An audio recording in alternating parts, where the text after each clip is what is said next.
السلام عليكم ورحمة الله وبركاته. ازيكم يا امارات؟ عاملين ايه؟ يا رب تكونوا بخير. بصوا كده يا امارات، قبل اي حاجة كده هنسمي بسم الله الرحمن الرحيم. ده روتين تنظيف كده في المطبخ. بما اني بقالي كتير كده ما عملتش روتين معاكم في المطبخ للتنظيف وكده، فكان عندي بقى كده شوية مواعين، وكان البوتاجاز بتاعي كان بقاله بتاع 3 4 ايام كده ما نضفتوش. فانتهزت فرصة بقى ان انا كده كنت سهرانة وكله نايم في البيت، فقلت اقوم اتشجع كده واعمل ايه روتين في المطبخ لتنظيف المطبخ وكده. ماشي كده يا مرات، روتين في نص الليل يعني في عز التلج، كان الجو ساعة متلج وكله نايم. بس انا بقى قلت ايه، ما تشجع كده كده هعملهم بكرة يعني بالنهار او اول ما اصحى. فقلت لا، مش هبيتهم واقوم كده اشتغل فيهم كده، ايه مش هيكملوا ايه ساعة زمن معايا واخلصهم على طول. فاول حاجة ده ابتديت فيها كده، ابتديت اشطف في المواعين، انضفها كويس من بواقي الاكل كده او اي حاجة لازقة فيهم. لازم ياخدوا التنظيفة كده الأولانية قبل ما ايه أغسلهم كويس. زي ما انتم شايفين بقى بالليفة بتاعة التنظيف كده، باخد شوية صابون وبنضفهم كويس واشطف واحط على جنب. بعد كده ايه اغسلهم بقى ايه الغسلة الأخيرة. ماشي كده يا أماراتي حلوين. في أي حد بقى مكسل كده يقوم من تحت البطانية أو يقوم من قدام التلفزيون شوية ويشوف كده اللي وراه، متكسلوش. لو كسلتي مش هتقومي تعملي أي حاجة ولا تخلصي اللي وراكي. فانت كده اول ما تقومي، احلى حاجه في الشتا ان انت اول ما تقومي كده وتسمي بسم الله، تلاقي نفسك بقيتي نشيطه وجسمك يدفى كده، مش هتحسي بالسقعه. تخلصي اللي وراك كله باذن الله. نضفت بقى المواعين كده، شطفتها وحطيتها كده على الحوض، ومسكت بقى الحوض حوالين داير والسيراميك كله كده حوالين الحنفيه والحنفيه وعلبه الصابون والحوض. ومسكته بقى كده دعكته كويس اوي، بشطف كده بقى بالكوبايه عشان الحوض يبقى نضيف وانا شغاله.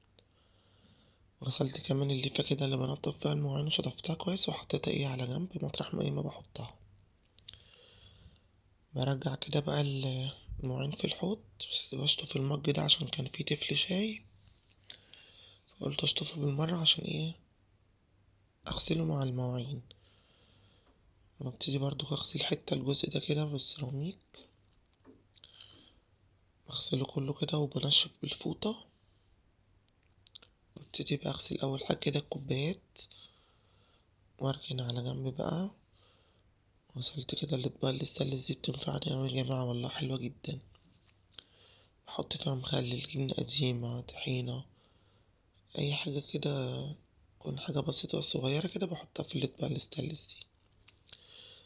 حلو أوي، كنت شاريها يعني في جهازي من زمان يعني، فنفعاني بصراحة. وعندي أطباق ستانلس تاني برضو، ستانلس ستيل بتاعت غرف وكده، بس شايلها بصراحة. أنا ما كنت جايبها برضو في جهازي مع الأطباق دي، بس ركنتها. بس هيجيلها يوم طبعا أكيد واستعملها. جديدة نوفي ما استعملتش حاجة منها خالص. شايلها كده ايه، حطاهم تحت السرير كده في مش عارفة اسمها ايه، نسيت اسمها. تحت السرير كده تحت المولل اللي هي مع حاجة النيش بتاعتي برضو. كل حاجة النيش اللي انا كنت حطاها في النيش من ساعة ما اتجوزت يعني بيه، حطها كده في كراتين، حطها تحت السرير. شايلها يعني تنفع للزمن يعني. حاجات لسه بكراتينها ما استعملتش حاجات منها. الحاجات اللي انا مستعملها هي اللي انا مطلعاها دي بستعملها يعني. فمسكت بقى كده المواعين زي ما انتم شايفين كده، بغسلها كويس قوي. بحب انضف الحاجة قوي عشان تبقى الحاجة نضيفة كده، تلاقيها بتلمع كده بتبرق كده تبقى نضيفة.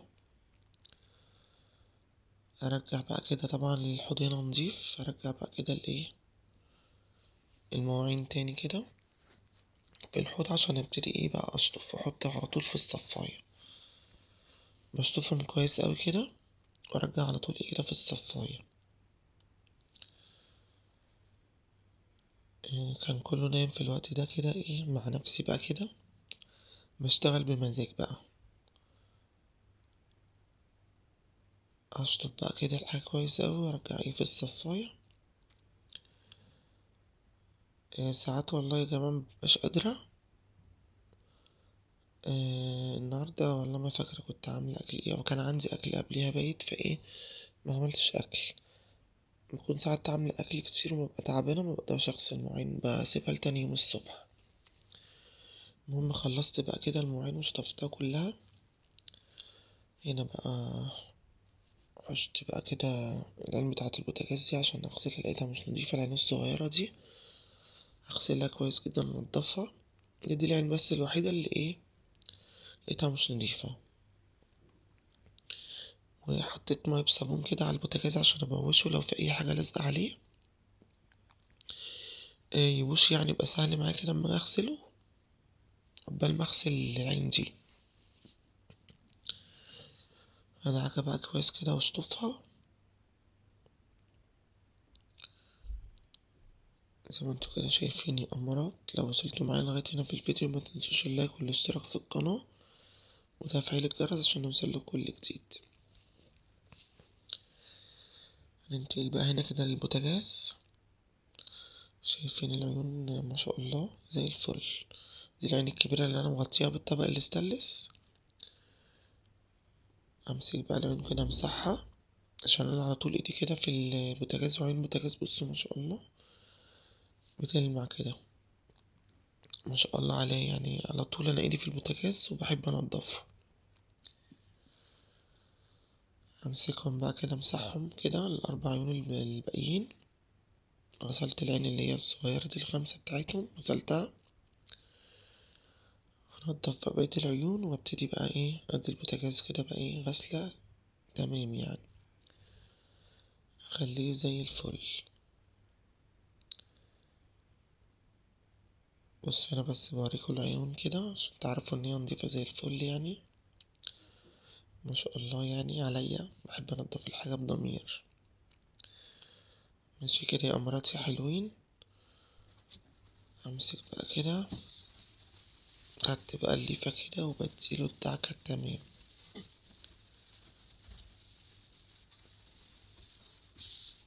ادعكه كويس قوي. سيبهم كده الفوطة نشف الصابون عشان ايه مينزلش كده على البوتاجاز وايه بهدله. وادعك كده عند الزراير وادعك الحتة اللي عند الازاز دي مكان الازاز المكسور يعني. زي ما انا قلتلكوا قبل كده في فيديو قديم مش هركب الازاز بتاع البوتاجاز ده إلا لما ايه بروح يعني شقة تانية ربنا يكرمني كده وايه باخد شقة تانية احسن. ساعتها بقى اركب الازاز بتاع البوتاجاز عشان ما يتكسرش تاني زي ما اتكسر وانا بعزل. انتوا عارفين طبعا الحاجة غالية دلوقتي، الواحد يعني ربنا يقدرنا على العيشة اللي احنا فيها دي. مينفعش طبعا اعمل ازاز دلوقتي غالي لان ده بيبقى ازاز حراري، وبعد كده اجي انقل ولا حاجة يروح مكسور تاني مش هعمله. هقعد برضو فترة كده كبيرة عقبال ما افكر ان انا اعمله تاني. همسك بقى البوتاجاز كده خلاص دعكته. امسك بقى الجناب بتاعته عند الزراير وباب الفرن من جوه اخليه زي القشطة. انا لقيت حتة بس كده لازقة ما طلعتش وانا بغسل، اتكيت عليها تاني بالليفة ومسحت كده ايه لقيته زي القشطة زي ما انتوا شايفين. هرجع بقى ارجع كده اللون بتاعة البوتاجاز تاني. ده الطبق بقى الاستانلس اللي انا مغطية بيه. الاول كنت بحط فويل بس الفويل خلص بصراحة، ده كده احسن. بغسله وارجعه تاني الفويل كل فترة مثلا لازم اغيره. وده كمان بيسهل عليا ان انا اعري العين في اي وقت واستعملها.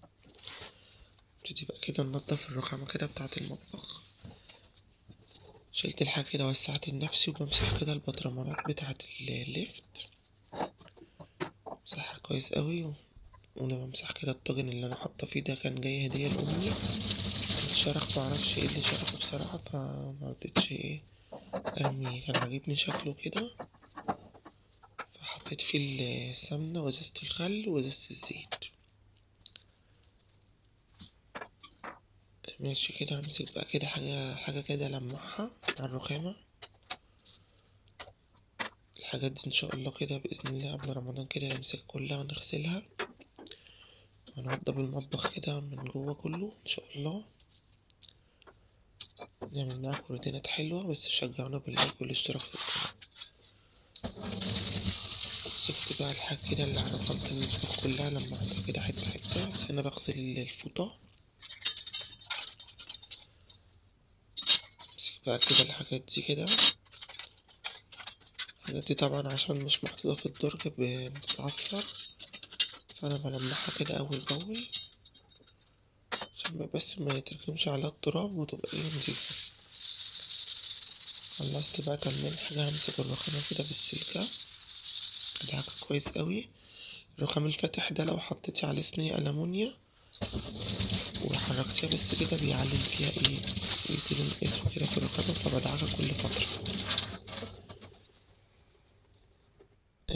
ماشي كده يا أمارات.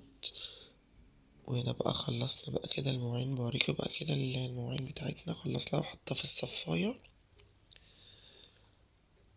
والرخامة بقى اوريها لكم دلوقتي بقت زي الفل بقى، والحاجة مرصوصة كده وقشطة كده.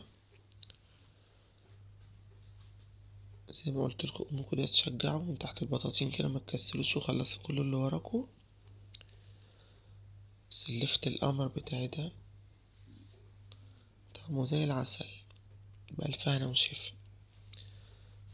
كده خلصنا بقى كده ايه المواعين. وبصوا بقى البوتاجاز بسم الله ما شاء الله بيلمع كده بيبرق كده، شايفين ما شاء الله.